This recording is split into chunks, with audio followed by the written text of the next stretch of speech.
The best way to describe Brexit is that it has been nothing but an absolute con. And as so long as the Brexiteers are allowed to get away with their con, so be it. And ultimately, when this con ends, will really come down to how many people essentially lift their blinkered eyes and their rose-tinted Brexit glasses from their face and look around and realise that instead of making things better, as so often the Brexiteers and even the Leave campaign tried to promise, didn't really happen or even materialise. And remember, the Leave campaign ran on a platform that they would stay in the customs union and single market. Like I say, they ran on such a wide platform, it was easy to see, where they could go. But like I say, it's not the direction they ended up going. And like I say, they had no plan for when we won. Like I say, we saw very clearly the forced through Article 50 that again essentially gave us 2 years to try and negotiate something that was incredibly complex to actually negotiate. Again, it completely and absolutely failed and has resulted in us having essentially a right-wing coup, and these Brexiteers on the free market fundamentalists of the Conservative Party are now essentially in power, and of course they're running things with their ideology. And of course, as usual, we are seeing the exact same promises that we saw about the Northern Powerhouse being rolled out, about levelling up. And of course, just a few days ago, we saw the fact that, as we said before, Global Britain and levelling up are going to be in competition because neither can survive without undermining the other.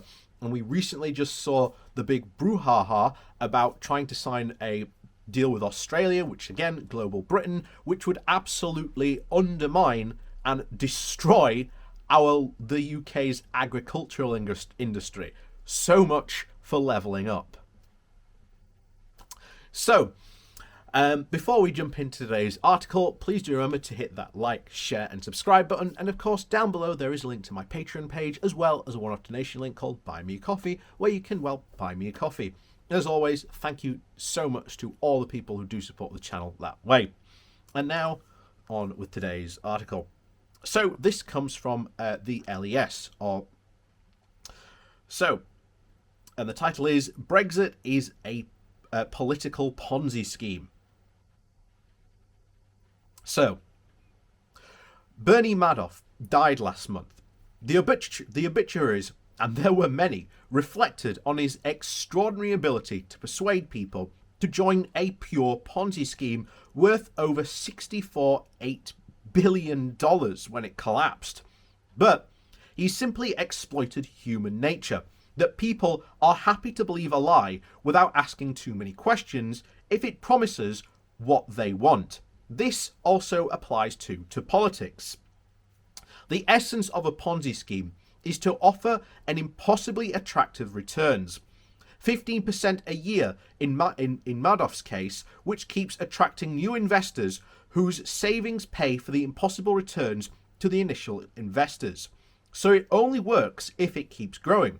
And obviously that requires keeping people's confidence, assuring them that everything is working as planned, come good times or bad, and in all circumstances keeping up the pretense of sustaining the lie, but it inevitably and it always collapses. When people start smelling the rat, or, as was with Madoff in 2008, needing to ask for cash in their savings and ask for their money back, when the whole thing was just revealed as just one big lie, many of Madoff's investors lost every single penny. Brexit is a political Ponzi scheme. Brexit is a political Ponzi scheme, and it is still going strong. The crash in this case is a slow motion one, but it is happening. In politics, it is almost easier. People are looking for reassurances as much as cash, so it is easier to sustain the lie. Of course, many people who voted for Brexit just wanted out, whatever the cost. They believed Brussels was interfering with our national way of life and wanted it over. For them, if they lost their money or their job or the union broke up, it was all worth it. But not for every Brexit voter. There were among the 52% who believed the promises that they were sold. So, do any of those promises actually hold water? The first was that Brexit would save money, the $350 million a week for the NHS on the Big Red Bus. True, the NHS is getting more money, but that is because of COVID, and it is borrowed from the future, not recovered from the EU. The truth is that the costs of Brexit far outweigh the benefits. In 2016, the net annual cost of the UK EU membership was £9.4 billion, or £180 million per week. From 2021, the UK will still make a net contribution to the EU for continuing liabilities of nearly £2.5 billion, or €3 billion, and that is per also in 2018 and 2019 alone. And the Chancellor has set aside an extra £1.5 billion for Brexit costs, which only potentially even cover them. To top off, this means a roughly over £100 million per week in cash is the cost of 4% hit to the GDP estimated by the Office of Budget Responsibility, which government cuts revenue as well as national income. Overall, there is now a question that Brexit costs money, not saves money. The second promise is that it would free the economy, stimulate enterprise, and make Britain more nimble on the world stage. But as far from liberalising British businesses, it has tied them up in red tape. The essence of the EU's single market was to cut costs and reduce bureaucracy for international trade. And it succeeded. Rules will always be needed to safeguard competition, as well as people and protect consumers from environmental harm, from bad food and dodgy products. It is cheaper and more efficient to do that with our neighbours than on our own. Now the costs and the bureaucracy are back, especially for services, and the more we diverge, the heavier the costs will be. It will be many years, if ever, before the benefits of other fabled free trade deals will match the losses of trade with the EU. Thirdly, there was a presumption that when England led, the other nations of the United Kingdom would dutifully follow, and that Brexit would not impact Northern Ireland. The Unionists were complicit in this, vetoing the only deal that would have delivered both Brexit and preserved the Good Friday Agreement, with no major change for the province. The Prime Minister swore blind that there would be no border in the Irish Sea, and then agreed to one. True, he never promised the Scots anything at all, but his view of Scotland seemed to be of one around the time of Culloden. Finally, there is this sovereignty thing. This has become the last refuge of the Brexiteers. Even if Brexit has cost money, increased bureaucracy, and imperiled the Union, we have our sovereignty back. Really? As I have argued before, this is not only true if you adopt a North Korea definition of sovereignty. If you judge it instead of the ability to defend our national interest and control our own destiny, then we are far better able to do that within the EU than outside. Brexit has thrown away control, not taken it back. This, in some ways, was the biggest lie of all. The Remain camp failed to persuade the public of the Ponzi scheme or puncture the hot air balloon of Brexit. Project Fear just bounced off. As the balloon rises majestically into the sky, it is meeting the cold air of reality, and the politicians are running out of hot air to keep it up. So we are coming slowly back down to earth, and in many areas quite fast. Was it worth the view? Some will say, or we always knew it would take 10 years to work, while others nursed their broken legs. My argument is not that Britain should rejoin. Brexit is a fact. It has happened. But we must accept the associated facts that have also happened. The money and the sovereignty have gone. The good Ponzi scheme has popped. It is critical for this country's future that people understand the consequences of the choice and not only accept the fact that Brexit, but the falseness of the premises on which it was sold. Some may argue that this is nothing new. All politicians lie. It is naive to believe that their promises even we got what we wanted. And then we are in Trump land, and where people are willing to say that I voted for you because I like what you were saying, not whether it was true or not.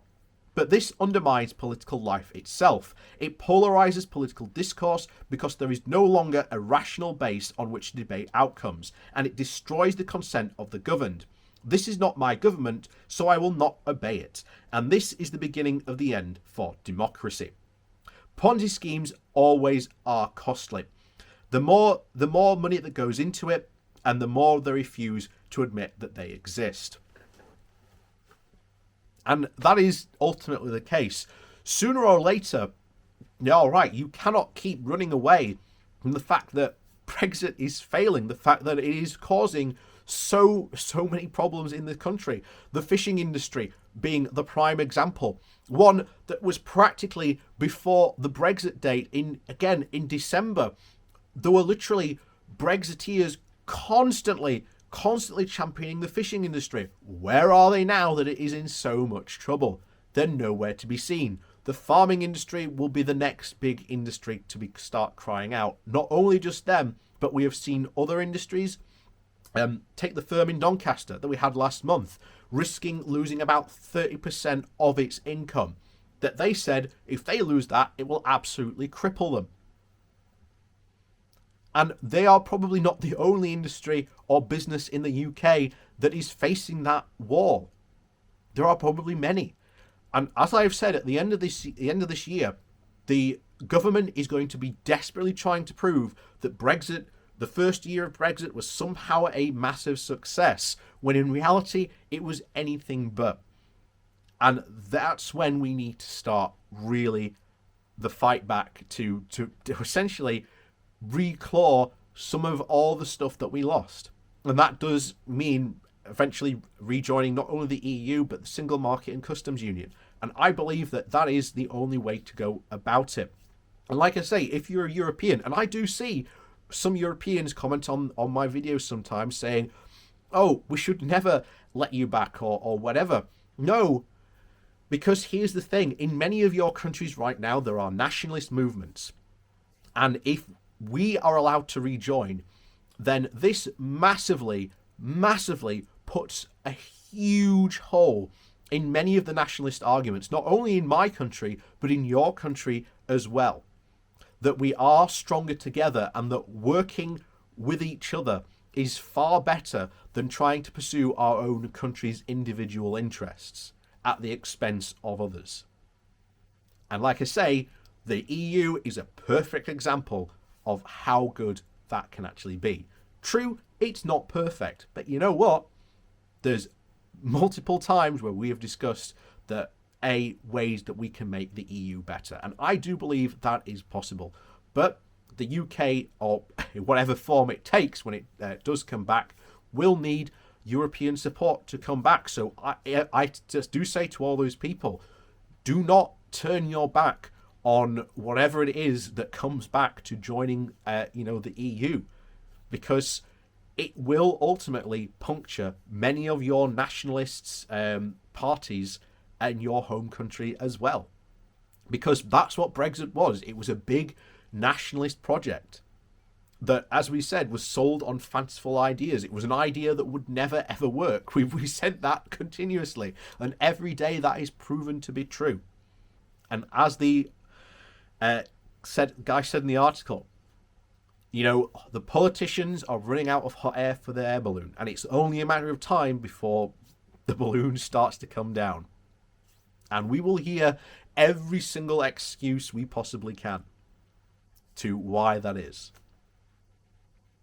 So, as always, thank you very much for watching. Please do remember to hit that like, share and subscribe button. And of course, down below, there is a link to my Patreon page and a one-off donation link called Buy Me a Coffee. And as always, thank you very much to all those people that do support the channel. And we'll see you all next time.